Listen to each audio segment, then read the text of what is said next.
Welcome to my YouTube channel Vikas Sir Accountancy Classes. Today I am going to discuss about the topic Principles of Management. तो सबसे पहले बेटा आपको पता होना चाहिए कि प्रिंसिपल्स होते क्या हैं। बेसिकली जो प्रिंसिपल्स हैं, प्रिंसिपल्स एक ऐसी स्टेटमेंट है, और स्टेटमेंट रिफ्लेक्ट्स एक ऐसी स्टेटमेंट है जो क्या चीज रिफ्लेक्ट करती है, रिफ्लेक्ट द फंडामेंटल ट्रुथ, किस सच्चाई को वो रिफ्लेक्ट करती है, about the phenomenon based on, किसके ऊपर बेस्ड होता है वो concept, cause and effect relationship. Cause and effect relationship का मतलब होता है कि हर चीज का एक, कोई भी चीज हैपन होती है उसके पीछे उसका कोई ना कोई रूट कॉज होता है, और जब वो चीज हैपन होती है उसका क्या इफेक्ट होगा उसको हम बोलते हैं कॉज एंड इफेक्ट रिलेशनशिप। ये होते हैं प्रिंसिपल्स। जो मैनेजमेंट के प्रिंसिपल्स हैं basically they are universally applicable, चाहे वो इंडिया है, चाहे वो ऑस्ट्रेलिया है, चाहे वो कॉलेज है, चाहे वो एजुकेशनल इंस्टीट्यूशन है, चाहे वो स्कूल है, चाहे वो इंडस्ट्री है, बिजनेस है, कोई कंपनी फॉर्म ऑफ ऑर्गेनाइजेशन है, हर जगह एप्लीकेबल है। सब्जेक्ट क्या है, ये डिपेंड करता है कि कंडीशंस जो हैं वो कंडीशन के अकॉर्डिंगली जो है प्रिंसिपल्स वो एप्लीकेबल होते हैं। लेकिन ये बात ये डिपेंड नहीं करता कि बिजनेस की नेचर क्या है। ये नहीं है कि principles of management manufacturing organisation में एप्लीकेबल होंगे, ट्रेडिंग में नहीं होंगे, या ट्रेडिंग में होंगे तो मैन्युफैक्चरिंग में नहीं होंगे। आज हम लोग जो स्टडी करेंगे वो करेंगे फ्यूल के 14 प्रिंसिपल्स ऑफ मैनेजमेंट। फ्यूल के जो प्रिंसिपल्स हैं बेसिकली उसने सबसे पहला प्रिंसिपल दिया है डिवीजन ऑफ वर्क। ये जो फ्यूल का प्रिंसिपल है, अकॉर्डिंग टू दिस प्रिंसिपल हम हर काम जो है उसको डिवाइड करते हैं और उस पर्सन को वो काम करने के लिए असाइन करते हैं जो उस काम को करने के लिए कैपेबल है। फॉर एग्जाम्पल टाइम टेबल बनता है, स्कूल में टाइम टेबल बनता है, ये भी डिवीजन ऑफ वर्क है कि जो फैकल्टी जिस सब्जेक्ट को पढ़ाने में एक्सपर्ट है, जिसमें उसकी एक्सपर्टीज है, उसको वही सब्जेक्ट जो है असाइन किया जाता है। उसके बाद और अगर हमने बैंक में लेनी है एग्जांपल, जैसे बैंक में है एक पर्सन, उसको कह देते हैं भाई तूने कैश ट्रांजैक्शन के साथ डील करना है क्योंकि उसकी परफेक्शन कैश में है। दूसरे को कहते हैं तूने लोन डिपार्टमेंट जो है वो हैंडल करना है। इससे क्या होगा, अगर डिवीजन ऑफ वर्क होता है, डिवीजन ऑफ वर्क से सबसे पहले ये है काम जो है उसकी सिंप्लीफिकेशन हो जाती है, कंफ्यूजन नहीं रहती भाई मैंने क्या काम करना है क्या काम नहीं करना। जब कोई वर्कर किसी काम को रिपीटेडली परफॉर्म करता है उसको उस काम के करने की एफिशिएंसी इंक्रीज हो जाती है। फर्स्ट टाइम आप कोई काम करते हो, नो डाउट उसको आपको काम करने में अगर 1 आवर लगा, नेक्स्ट टाइम आपको 50 मिनट्स लगेंगे, फिर करोगे 45 मिनट्स लगेंगे। एक स्टेज ऐसी आ जाएगी कि आप में परफेक्शन आ जाएगी, आप अपने रिसोर्सेज की ऑप्टिमम यूटिलाइजेशन करोगे, बेस्ट पॉसिबल यूटिलाइजेशन जो है वो आप करोगे। लेकिन अगर हम इस प्रिंसिपल को फॉलो नहीं करते तो क्या होगा, एफिशिएंसी नहीं होगी, क्योंकि अगर एक पर्सन एक जॉब को एक काम को रिपीटेडली परफॉर्म करता है तो bye experience, by the passage of time उसमें एक्सपर्टीज होना शुरू हो जाता है। सेकंड क्या होगा, चांसेस ऑफ डुप्लीकेशन, अगर काम को बांटा नहीं होगा, सपोज स्कूल में टाइम टेबल नहीं होगा, कभी ऐसा नहीं होता कि एक ही टाइम पे आपके 2 पीरियड लग रहे हो, 2 सब्जेक्ट अलग अलग टाइम पे, एक टाइम पे एक ही टीचर का स्लॉट जो है, एक ही टीचर को क्लास असाइन की जाती है, वही उस क्लास में पढ़ाता है। उसके बाद जो हमारा सेकंड प्रिंसिपल है, सेकंड प्रिंसिपल जो है वो क्या है, that is authority and responsibility.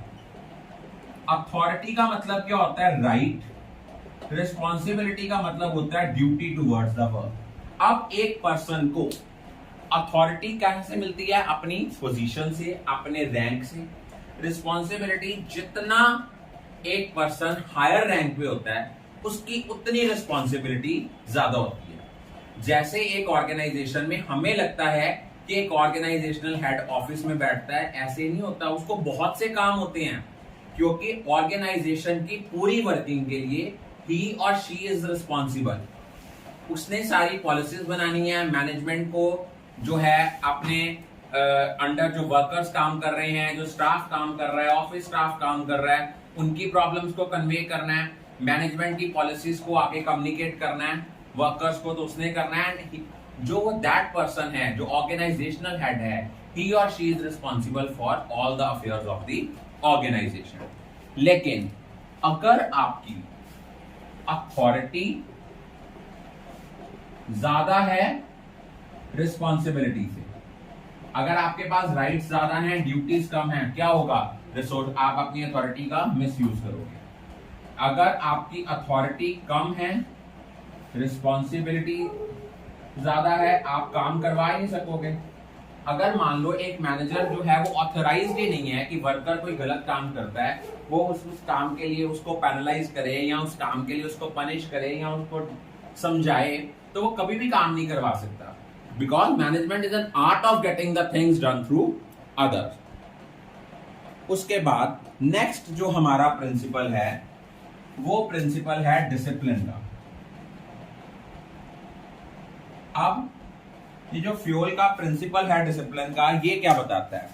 Discipline का मतलब होता है कि प्रॉपर कोड ऑफ कंडक्ट को हम फॉलो करें, रूल्स एंड रेगुलेशंस को फॉलो करें। जो सुपीरियर्स हैं हर लेवल पे अच्छे सुपीरियर्स हों, उनको उनमें एग्री, जो सबॉर्डिनेट और सुपीरियर्स हैं उनके बीच में कॉर्डियल रिलेशंस हों, प्रॉपर एग्रीमेंट्स हों, हर एक को पता हो, उनकी टाइम टू टाइम वो अपनी जो कमिटमेंट्स हैं उनको मीट करें। फॉर एग्जाम्पल, मान लो एक कंपनी है, उन्होंने एक कमिटमेंट किया अपने कस्टमर्स को भी, हम आपको 15 अप्रैल तक गुड्स सप्लाई करेंगे। अगर एक कंपनी उस गुड्स को डिलीवर करने में फेल रहती है तो क्या होगा? ये कंसिडर किया जाएगा कि उन्होंने डिसिप्लिन को वायलेट किया। अब इस प्रिंसिपल के पॉजिटिव इफेक्ट क्या हैं? अगर हम डिसिप्लिन को फॉलो करेंगे, कोड ऑफ कंडक्ट को फॉलो करेंगे, तो ऑर्गेनाइजेशन की जो वर्किंग होगी वो सिस्टमेटिक होगी। सेकेंडली, आपकी एफिशिएंसी इंप्रूव होगी, क्योंकि वही बंदा अपनी कमिटमेंट को टाइमली मीट कर सकता है जिसने काम को एफिशिएंट वे से किया है, हैफाजर्ड मैनर में नहीं किया। और अगर हम इस प्रिंसिपल को वायलेट करते हैं तो क्या होगा? फर्म जो है वो फर्म में एक सेंस ऑफ डिसऑर्डर आ जाएगा और वर्कर्स के माइंड में कंफ्यूजन सी रहेगी, कब कौन सा काम करना है पता ही किसी को कोई नहीं है, रिसोर्सेज की वेस्टेज होगी, काम में डिले होगी। नेक्स्ट प्रिंसिपल जो हमारा सबसे इंपॉर्टेंट प्रिंसिपल है, that is unity of command. Unity of command mean one man under one boss.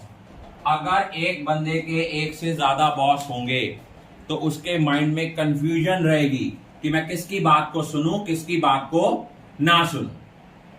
तो अगर एक पर्सन जो है he or she is accountable to only one superior, then he or she can do the work systematically. इस principal के positive impact क्या होंगे? Subordinate को पता है भी मैंने अपने, ये मेरा अल्टीमेट बॉस है, मैंने इसको रिस्पॉन्सिबल हूं, इसको मैंने रिपोर्ट करना है, कोई चीज गलत है कोई सही है। उसके बाद सेकंड क्या है? कोई ईगो क्लैश नहीं, हमें पता है कि मेरा बॉस ये है, मैंने इसके साथ जो है अपनी कोऑर्डिनेशन बना के रखनी है। लेकिन अगर हम इस प्रिंसिपल को वायलेट करते हैं तो वर्कर के माइंड में कंफ्यूजन, एम्प्लॉय के माइंड में रहेगी, भाई मैं किसकी बात मानूं, किस सुपीरियर की बात मानूं, किसकी बात ना मानूं। कंफ्यूजन होगी, काम डिले होगा, ईगो क्लैश होगी। उसके बाद नेक्स्ट है यूनिटी ऑफ डायरेक्शन। दोनों में डिफरेंस है, हम लोग डिटेल में डिफरेंस भी पढ़ेंगे। पहले हम पढ़ रहे हैं यूनिटी ऑफ कमांड पढ़ा था, अब पढ़ना है unity of direction. Unity of direction mean one unit one plan. ये प्रिंसिपल कहता है, इसका क्या मतलब है कि जो सारे मेंबर्स हैं उन और एम्प्लॉइज हैं किसी ऑर्गेनाइजेशन के, उनके एफर्ट्स कहां किसकी तरफ डायरेक्टेड होने चाहिए? अपने ऑर्गेनाइजेशनल टारगेट्स को अचीव करने के लिए, जो उनके कॉमन गोल्स हैं। मान लो हम सारे किसी इंस्टीट्यूशन में काम कर रहे हैं, for example all the teachers are working in a school. हमारा सबका मेन मोटिव क्या है? हमारे स्कूल का रिजल्ट बेस्ट से बेस्ट है, जो हैं सिटी टॉपर्स आए, हमारे above 95% and above maximum students आए, 100% स्टूडेंट्स क्लियर करें। और अगर हम लोग अपने टारगेट्स की तरफ देखेंगे तो फिर कॉमन टारगेट कभी भी अचीव नहीं होगा। इंडिविजुअल टारगेट तो रखना ही रखना है, इंडिविजुअल टारगेट के साथ साथ हमने प्रायोरिटी किसको देनी है, जो हमारी ऑर्गेनाइजेशन का कॉमन टारगेट है। इससे क्या होगा, अगर हम इस प्रिंसिपल को फॉलो करते हैं तो कोऑर्डिनेशन आएगी। मुझे पता है कि अगर हम सब ने काम करना है, कोई कल्ला पर्सन काम नहीं कर सकता, सारे मिलके काम करते हैं। That is why we also usually say कि this principle lead to coordination. इसके पॉजिटिव इफेक्ट क्या होंगे, इसका पॉजिटिव इफेक्ट ये होगा कि ऑर्गेनाइजेशन के टारगेट जो हैं वो प्रॉपरली अचीव होंगे, सारे एम्प्लॉइज के जो एफर्ट्स हैं वो यूनिफाई होके एक डायरेक्शन में काम करेंगे towards the achievement of organisational goals. लेकिन अगर ये वाला प्रिंसिपल फॉलो नहीं होगा तो कोऑर्डिनेशन नहीं होगी, रिसोर्सेज की वेस्टेज होगी। उसके बाद हमारा 6th जो है वो है subordination of individual interest to general interest. ये प्रिंसिपल क्या कहता है, ये जो फ्यूल का प्रिंसिपल है, ये प्रिंसिपल कहता है कि जो ऑर्गेनाइजेशन का इंटरेस्ट है वो हमेशा सुपरसीड करता है इंटरेस्ट ऑफ इंडिविजुअल्स। कि हमने कोई भी डिसीजन लेना है, हमने देखना है इंस्टीट्यूशन ऑर्गेनाइजेशन की फेवर में होना चाहिए, ना कि एम्प्लॉय की फेवर में। अगर कोई डिसीजन ऑर्गेनाइजेशन की फेवर में है, एम्प्लॉय की फेवर में नहीं है, तो एम्प्लॉय को अपने आप को मोल्ड करना है towards the betterment of organisation. उसके बाद क्या होता है, अगर हमारे मान लो 2 तरह के गोल्स होते हैं, इंडिविजुअल गोल्स और ऑर्गेनाइजेशनल गोल्स। अगर हमारे गोल्स अचीव हो जाते हैं और काम करते हैं सेम डायरेक्शन में, तो ऑर्गेनाइजेशन ग्रोथ करेगी, ऑर्गेनाइजेशन ज्यादा सक्सेसफुल होगी। इस प्रिंसिपल के पॉजिटिव इफेक्ट क्या हैं, एक तो हमारे ऑर्गेनाइजेशनल टारगेट्स अचीव होंगे और इंडिविजुअल और कॉमन गोल्स में कोऑर्डिनेशन बनेगी। लेकिन अगर हम इस प्रिंसिपल को वायलेट करते हैं तो क्या होगा, ना तो ऑर्गेनाइजेशनल गोल अचीव होंगे और जो एम्प्लॉइज हैं वो लॉन्ग रन में सफर करेंगे। नेक्स्ट प्रिंसिपल जो हमारा 7th प्रिंसिपल है, welcome to my YouTube channel Vikas sir accountancy Amritsar. In our earlier video we had discussed 6 principles of fuel of principles of management given by Henry Fayol. Now I am going to discuss the 7th principle, that is remuneration. Remuneration क्या कहता है, कहता है ये principal जो है वो कहता है जो एम्प्लॉइज हैं ऑर्गेनाइजेशन के, हमने उनको फेयर और एडिक्वेट रेम्यूनरेशन देनी है। ये नहीं है हम काम करा रहे हैं अपने एम्प्लॉय से 50,000 का और पेमेंट कर रहे हैं 20,000 की। अगर हमारी रेम्यूनरेशन फेयर नहीं है, एम्प्लॉय सेटिस्फाई नहीं है, वो मोटिवेटेड नहीं है, वो कभी भी कमिटमेंट से, एक जील से काम नहीं करेगा। इस प्रिंसिपल के पॉजिटिव इफेक्ट क्या हैं, ये अगर हम फेयर रेम्यूनरेशन देंगे, एम्प्लॉयज मोटिवेटेड होंगे, वो ज्यादा डेडिकेशन और डिवोशन से काम करेंगे। लेकिन अगर हम इस प्रिंसिपल को वायलेट करते हैं तो एम्प्लॉयज की टर्नओवर बढ़ जाती है, उनका आना जाना। एक बार एम्प्लॉय आएगा, कुछ दिन के बाद छोड़ जाएगा, फिर नया एम्प्लॉय आ जाएगा। और इससे क्या होगा, और जो एम्प्लॉयज हैं उनके बीच में डीमोटिवेशन जो है वो आनी शुरू हो जाएगी। उसके बाद नेक्स्ट हमें दिया हुआ है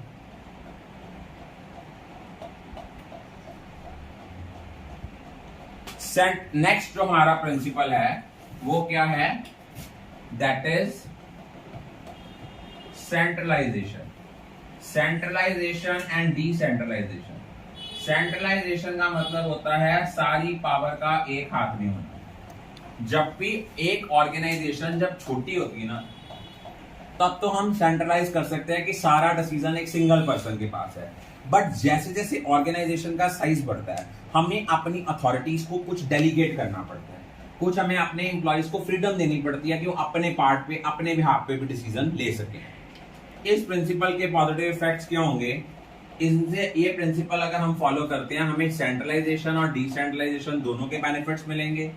डिसीजन मेकिंग प्रोसेस फास्ट होगा। लेकिन नेगेटिव इफेक्ट क्या है, अगर हम इस प्रिंसिपल को वायलेट करते हैं तो कंप्लीट डिसेंट्रलाइजेशन होगी, तो वो भी अथॉरिटी का मिसयूज है, और कंप्लीट सेंट्रलाइजेशन है तो वो डिसीजन मेकिंग को डिले करेगा। उसके बाद नेक्स्ट है हमारा 9th प्रिंसिपल है प्रिंसिपल ऑफ स्केलर चेन। ये प्रिंसिपल क्या कहता है हेनरी फ्यूल का? हेनरी फ्यूल का ये जो प्रिंसिपल है, स्केलर चेन का मतलब क्या होता है? ये एक लाइन ऑफ अथॉरिटी है, एक चेन ऑफ सुपीरियर है, from highest to lowest rank. Fayol कहता है कि ये चेन हमें फॉलो करनी पड़ती है ऑर्गेनाइजेशन में स्ट्रिक्टली। हर इंफॉर्मेशन जो होती है वो डिफरेंट एक चेन के थ्रू पास होती है, कि पहले कोई मैनेजमेंट का डिसीजन है वो ऑर्गेनाइजेशनल हेड के पास आता है, ऑर्गेनाइजेशनल हेड आगे वो अपने किसको कन्वे करता है, मैनेजर्स को, जो मिडिल लेवल एम्प्लॉइज हैं उनको, मिडिल लेवल एम्प्लॉइज आगे किसको करते हैं, वर्कर्स को। लेकिन in case of emergent circumstances दो डिफरेंट लेवल के एम्प्लॉइज आपस में बात कर सकते हैं, लेकिन वो तभी कर सकते हैं जब कोई एमरजेंट सर्कमस्टांसेस है। इनको हम बोलते हैं गैंग प्लान। नेक्स्ट हमारा जो प्रिंसिपल है वो है principle of order. Principle of order mean हर चीज अपने प्रॉपर प्लेस पे होनी चाहिए।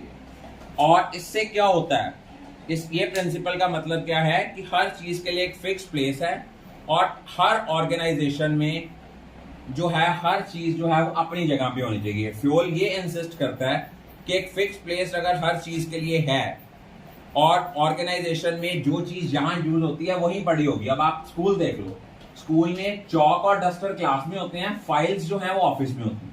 ऑफिस में चौक और डस्टर नहीं होते।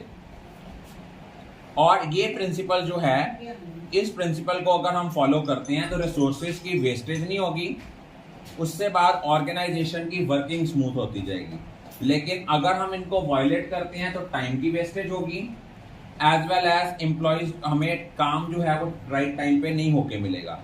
Principal of equity, 11th principle है प्रिंसिपल ऑफ इक्विटी। इक्विटी का प्रिंसिपल क्या कहता है? इक्विटी प्रिंसिपल कहता है कि हर एक के साथ एक जैसी ट्रीटमेंट करो। डिस्क्रिमिनेटिव पॉलिसी नहीं होनी चाहिए। ये नहीं है कि ये मेल वर्कर है इसके साथ कोई तरह का फेवरेटिज्म है, ये फीमेल है इसके साथ ये फेवरेटिज्म नहीं है। उसके बाद नेक्स्ट है stability of tenure of a person. आपको किसी भी जॉब का एक्सपीरियंस कब आता है? जब मिनिमम टाइम पीरियड के लिए आप उस जॉब पे रहते हो। ये नहीं है आज आप एक, मान लो इवन इन द स्कूल, आज मैं एक सब्जेक्ट पढ़ा रहा हूँ, नेक्स्ट डे मेरा सब्जेक्ट चेंज हो जाए तो मेरी मास्टरी कभी हो ही नहीं पाएगी। हर चीज में specialisation with the passage of time आती है। और 13th प्रिंसिपल है इनिशिएटिव, कि वर्कर्स में हमें ऐसी सेंस डेवलप करनी है तो बिना कहे काम करें, हर काम उनको डांट के ना कराना पड़े, उनमें अपने आप में जील हो काम करने की। और लास्ट प्रिंसिपल है एस्पिरिट डी कॉप, कि मैनेजमेंट को चाहिए कि वर्कर्स में डिवाइड एंड रूल की पॉलिसी ना करें, बल्कि उनको यूनाइटेड होकर मिलके काम करें। जितना वो मिलके काम करेंगे उतनी उस ऑर्गेनाइजेशन में बेटर कोऑर्डिनेशन होगी। I think all of you are clear about.